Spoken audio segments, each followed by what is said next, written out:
It measures the amount of nitrogen in your blood that comes from the waste product urea.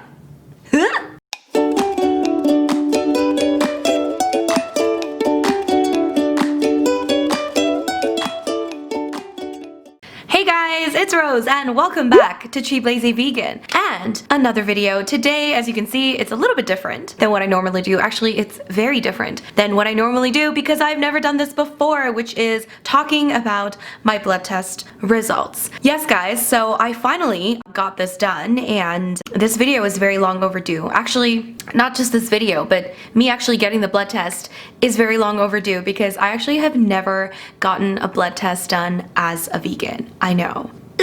It's bad, or at least until this point. So I finally, after years of being vegan, finally got a blood test, and I really don't recommend taking my approach of being lazy and not getting a blood test. I highly recommend just going to get a blood test maybe after like a year of being vegan or something, because I don't know, it's just good measure. Even if you're not vegan, like it's probably a good idea to go and get yourself tested. I'm just so bad at this. I don't know why. I'm just not a fan of going to the doctor and I just don't like it. So I know that's not an excuse, but that's just how it is. Anyways, I'm becoming better. I'm getting better at this, and I finally got a blood test done. And the sad part is I actually got the blood test done in summer at the end of July. So this video is also very long overdue because I should have done this video a long time ago. But I have an excuse for this. It's not that legitimate, but it's my excuse.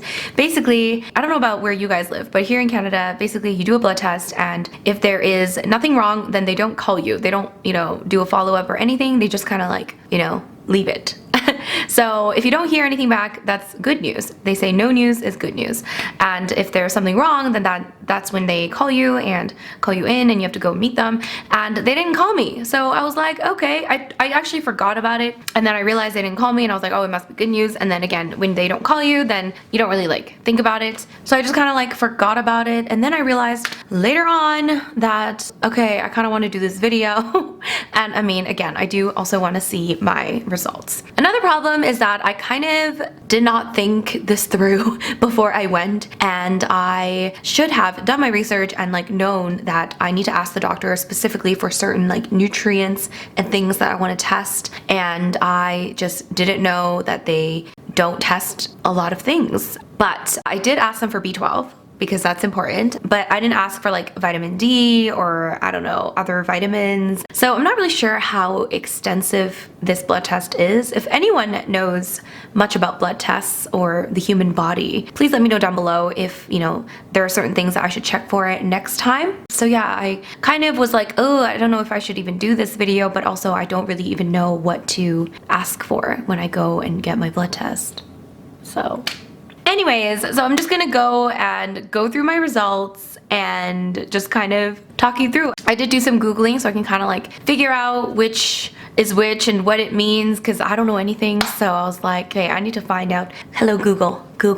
So here we go, guys. Here we go. Let's go through my blood test results. Oh, by the way, oh my god, another disclaimer. So by the way, also, I have been vegan now since 2014 is when I went vegan, basically like summer of 2014. So I've been vegan for about 5.5 years, but when I did this blood test, more so 5 years. Before that, I was pescatarian, but mostly plant-based since 2011. So 2011 till 2014, I was pescatarian, but eating mostly plant-based. I wasn't eating dairy or eggs. I was only eating fish in terms of animal products. And then after 2014, I was a vegan. So it's been about 5 years since I've been vegan. And I think the last blood test I got done was probably in like 2012, like in the beginning of my kind of pescatarian lifestyle. So it's been a long time, okay? But my excuse is that I never really felt sick, or I never felt like malnourished, or I never felt like I was deficient. I was always pretty energetic. I was pretty healthy and never had any problems. So that's why I never got a blood test. But again, not really an excuse, but still an excuse. Okay, all right, let's get on with the results. Okay, so I will show you guys, like, I guess here, like little screenshots. Obviously I'm not gonna show you like, my personal information, okay, but I'll show you like the results. Okay, so the first thing I guess they checked is albumin. And according to Google, albumin blood test measures the amount of albumin in your blood. Okay, by the way, I don't know if I'm saying any of these right, but whatever. Albumin is a protein made by your liver. So I believe this is like how they measure your blood protein levels.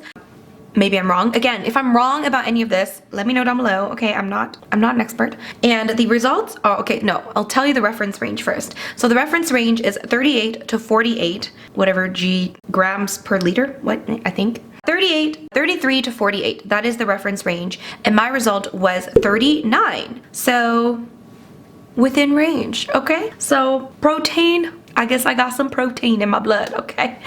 Okay, next is alkaline phosphatase, ALP. And this measures, I should stop reading the first sentence. This measures the amount of ALP in your blood. ALP is an enzyme found throughout the body, but it is mostly found in the liver, bones, kidneys, and digestive system. When the liver is damaged, ALP may leak into the bloodstream. So the one thing that I was a little concerned with was like my liver, because I do drink, and sometimes I do drink more than I should, okay? So the only thing that I would really be concerned with is my liver, because I feel like my diet is pretty good. Otherwise, I do exercise, and just overall I eat a pretty diverse diet. So I wouldn't be concerned with too many things, but the only thing I was a little bit concerned with was like maybe the liver, but yeah. So ALP, the reference range for ALP is 30 to 115, pretty wide reference range. And I think this is units per liter. And my result was 37. I don't know. It's still within range. I don't know if that's low. I have no idea, but still within range. Hello. Next, ALT.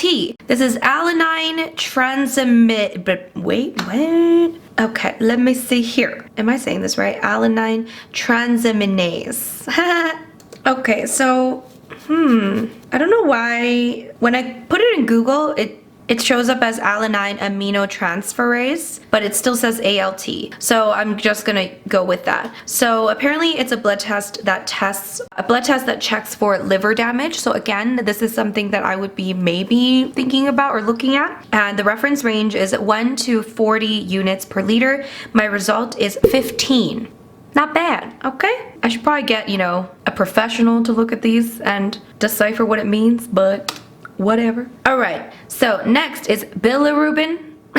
So apparently the bilirubin test is used to help find the cause of health conditions like jaundice, anemia, and liver disease. Bilirubin is an orange-yellow pigment that occurs normally when part of your red blood cells break down. Okay, so apparently my total bilirubin, the reference range is 0 to 24, and my result was 12, so smack down in the middle. Direct bilirubin, reference range 0 to 7, and my result 3. Again, kind of smack down in the middle. No idea what any of this means, but as long as I'm in the reference range. And then I've got a complete blood count. I'm just gonna like show it here because I'm not gonna go through this whole thing. But basically the summary is that I am within reference range for every single one of these, thankfully so. Next is creatinine. What is that compared to creatine? I don't know. Okay, interesting. So it's a waste product produced by the muscles from the breakdown of a compound called creatine. Creatinine is removed from the body by the kidneys, which filter almost all of it from the blood and release it into the urine. So I guess like this might be testing how well your kidneys are functioning. I don't know, but it says that my reference range should be 40 to 100, and my result was 41. Good or bad? I don't know. I feel like that means because this is a blood test, right? Okay, so that means I had less creatinine in the blood, because that means my kidneys are functioning. That's my non-medical opinion. My kidneys are functioning very well. They're breaking down the creatinine because it's now being removed by the body, which is my number is 41. It's pretty low. It's low in the reference range. Am I totally making this up? Yes. But again, as long as I'm in the reference range, I'm happy. Electrolytes. We've got sodium, potassium, and chloride. And again, I am within reference range for all three electrolytes. I really should have paid attention in biology class. I don't know any of this. Estimated GFR. So GFR is a measure of how well your kidneys filter blood, apparently. And, oh, okay. So this reference range is interesting. It says it can be greater or equal to 60. So I guess any number greater than 60 is good. And my result was 134. So kidneys, I think they're doing well. okay, ferritin. So I think this is an interesting one because I think this is all about iron. Yes, ferritin is a blood cell protein that contains iron. So is this how they measure iron, or do I have to ask for iron separately, guys? Let me know, okay? So ferritin is a blood cell protein that contains iron. A ferritin test helps your doctor understand how much iron your body is storing. Okay, so it is all about iron, okay? If a ferritin test reveals that your blood ferritin level is lower than normal, it indicates your body's iron stores are low and you have an iron deficiency. Do I have an iron deficiency? Let's find out. So, my reference range, 13 to 375. That's a pretty wide reference range. My result, 28. I mean, within reference, I don't know.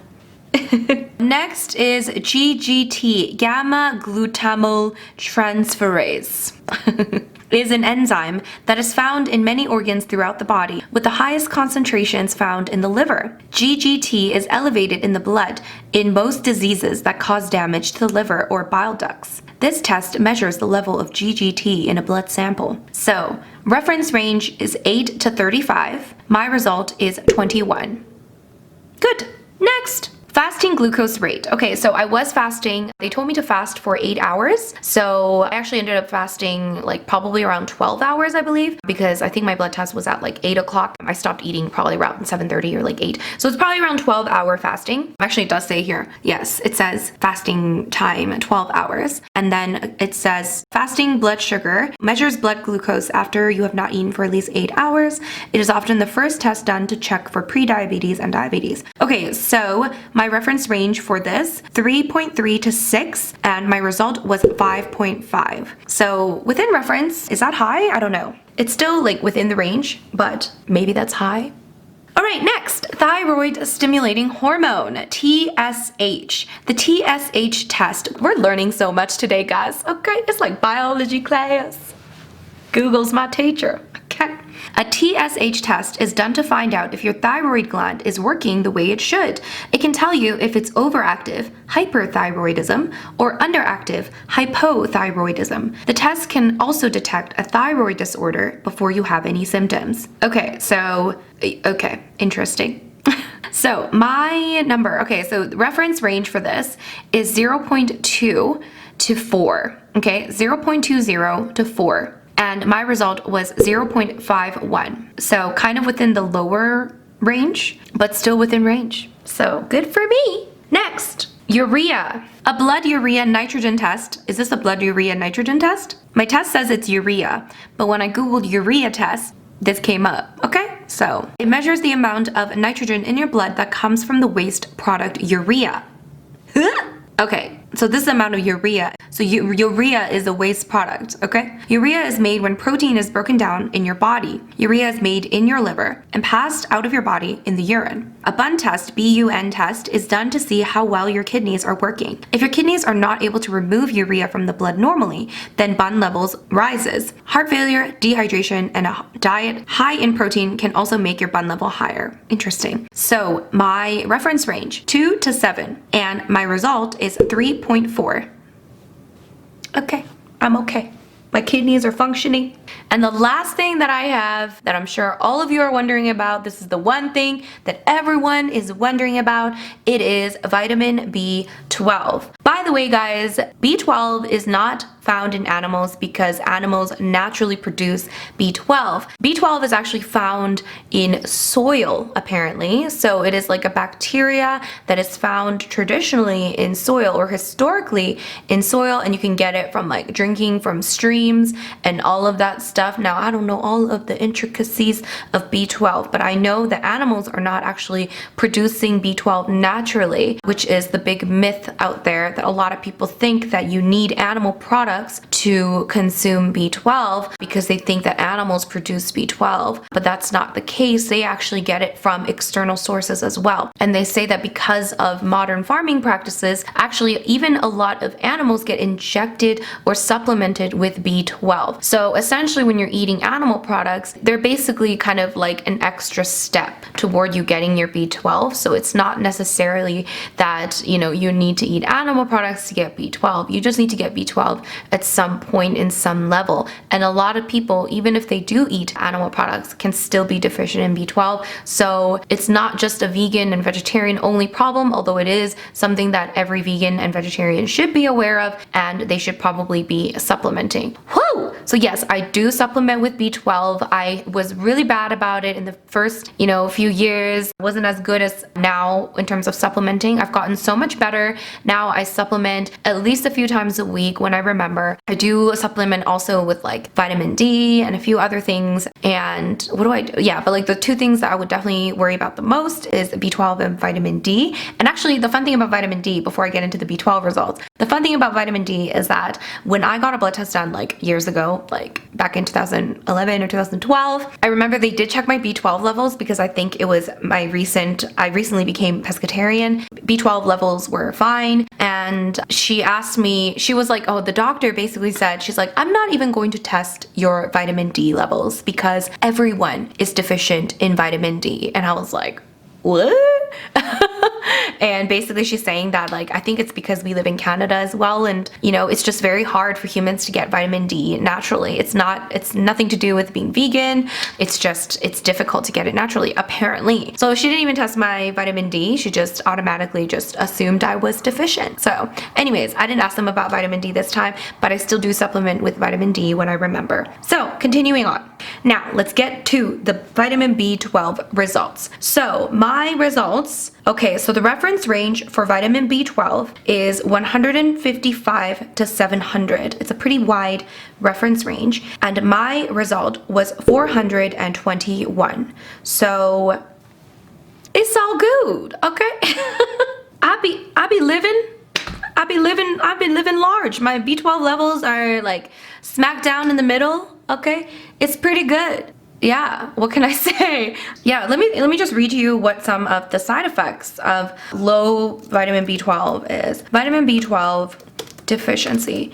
Honestly though, if you are vegan, just take a supplement. It is not hard. People make so many excuses for not being vegan. Like most of you that are watching this are able to go and take a supplement. It is so easy. It's literally a pill. You can also get injections once every few months if that's something that you want to do. I think that enhances like if some people can't like absorb certain vitamins and they have to go get injections, which is totally fine. Vitamin B12 deficiency symptoms. I believe one of the main symptoms is that you feel tired and lethargic all the time, like weakness, tiredness, lightheadedness, heart palpitations, shortness of breath, pale skin, a smooth tongue, strange.